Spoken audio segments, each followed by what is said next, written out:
ان کے لب رنگی کی نچھاور تھی کہ جس نے ہے کہ بعض شاعری کے اندر اعلیٰ حضرت امام اہل سنت کی یا دیگر علماء کی لفظ دولہ استعمال ہوتا ہے حضور پاک کے لیے، تو اس سے کیا مراد ہوتا ہے؟ کیونکہ بعض جو ہے نا وہابی یا غیر سنی جو ہے وہ اس قسم کا مذاق بناتے ہیں بعض لوگ کہ اس میں دولہ کیا ہے، کہ شادی ہر جگہ ہو رہی ہوتی ہے کہ حضور کو ہر بار دولہ بنایا گیا. لفظ اس میں دولہ کا بہت زیادہ استعمال ہوتا ہے، اور اسی طرح دولہ کا شادی کا بھی لفظ کا استعمال ہوتا ہے. تو ان کے مطلب کیا ہوتے ہیں؟ اصل میں ہوتا یہ ہے کہ جو آدمی جس فن سے واقف نہیں ہوتا نا، خاص طور سے دین کے معاملے میں، تو وہ اس کے اندر بغیر اس فن کے جاننے والے سے معلومات کیے بغیر ہی اپنی رائے کو اس میں دخل دینا شروع کر دیتا ہے. حالانکہ یہ دوسرے معاملوں میں یہ نہیں کرتے. مثال کے طور پہ اگر کوئی ان کو دوا دے دے تو یہ کبھی اس دوائی کے اوپر ڈاکٹر کے ذریعے دی گئی دوائی پہ اعتراض نہیں کریں گے کہ یہ اچھی ہے یا بری ہے. اگر ان سے کوئی کہہ بھی دے کہ یہ دوائی جو ہے نا، یہ ڈاکٹر نے جو دی ہے یہ گولی یہ ٹھیک نہیں ہے، درد میں کام نہیں آئے گی، تو اس کو رپلائی یہ کرتے ہیں کہ نہیں، وہ جاننے والا ہے، ڈاکٹر ہے، اس نے دی ہے تو کچھ سوچ کر دی ہوگی. اسی طریقے سے اگر انجینئر کا معاملہ ہوتا ہے، گھر میں کوئی نقص اگر ہو، کوئی دوسرا بندہ بتائے کہ یہ کام صحیح نہیں ہوا، تو وہ یہی کہے گا کہ نہیں، انجینئر نے بنایا، اس نے کچھ سوچ کر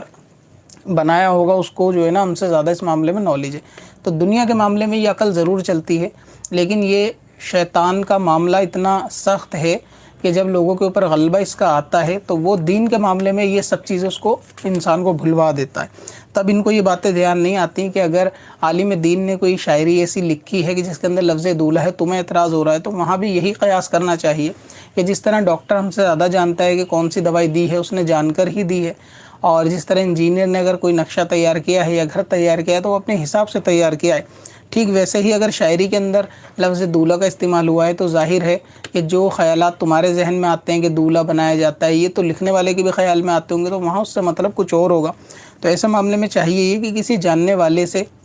کہ جس کو شاعری کا فن آتا ہو تو ان سے پوچھ لیں، تو وہ آپ کو بتا دیں گے کہ ایسے الفاظ کے جو ڈبل معنی کے ہوتے ہیں کہ جس کو عام بول چال میں اس کا حقیقی معنی مراد لیا جاتا ہے، لیکن شاعری کے اندر جو ہے نا اس کا مجازی معنی بھی مراد لے لیا جاتا ہے. نہیں، کسی الفاظ کے دو معنی ہوتے ہیں، اس کا دوسرا معنی شاعری کے اندر مراد لے لیا جاتا ہے. اسی طرح شاعری کے اندر جو ہے نا کہاوتوں کا، محاوروں کا بھی استعمال کثرت کے ساتھ ہوتا ہے، اور یہ فن شاعری کے اندر استعمال کرنا اس کے حسن کو بڑھاتا ہے، یہ کوئی عیب پیدا نہیں کرتا. کہ شاعری بات ہی وہی ہے کہ جس کے اندر اپنی بات کو یعنی ایسے انداز میں کہیں